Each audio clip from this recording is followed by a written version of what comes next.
Sa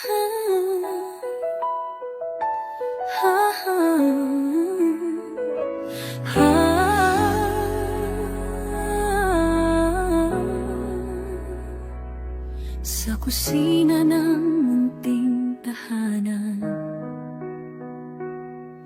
lumalaban sa init ng kalan.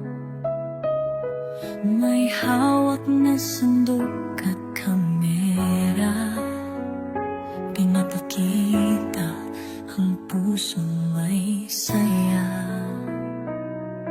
Sa bawat sangkap ng kanyang niluluto, may kwento ng tapang at pangarap sa puso.